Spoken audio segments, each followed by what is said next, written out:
16-year-old Sharaf wants to be an engineer. He studied hard and was getting excellent marks. But his dream is slipping away. Like thousands of Palestinians living in occupied East Jerusalem, Sharaf's parents can no longer afford to keep him in private education. And due to a shortage of public schools in the East, Sharaf and his brothers won't be going to school at all this year. I just want to learn, so I can make something of my life. Without an education, I will never become anything.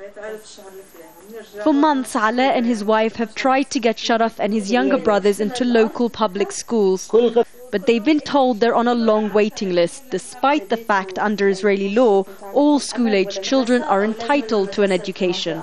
Since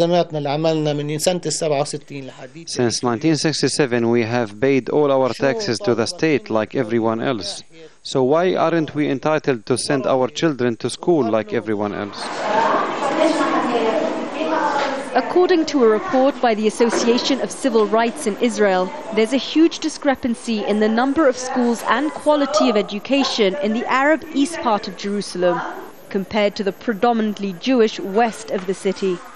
In fact, while the number of public schools in the west is going up, 30,000 Palestinian students in East Jerusalem this year have been forced to attend private schools due to a shortage of at least 1,000 classrooms.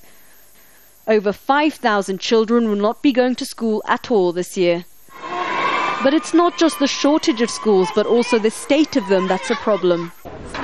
So this school is actually a converted barn. Let me show you inside one of the classrooms. Almost everyone has broken glass on the door. The rooms themselves are incredibly bare.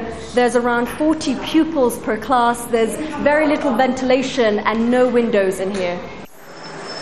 Israeli officials admit there is a huge gap between education systems in the east and the west of Jerusalem.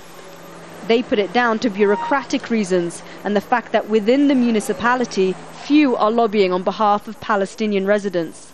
Well, there are a lot of problems regarding lands and the ownership of the lands in East Jerusalem. There are not enough places where you can build schools that are public grounds where you could build school, and there are not enough plans. We didn't make enough plans that divide the neighborhoods into areas in which schools can be built. Israel's continuing neglect and its discrimination against Palestinians is threatening the future of these children and ensuring East Jerusalem remains a class apart. Sherine Tadros, Al Jazeera, occupied East Jerusalem.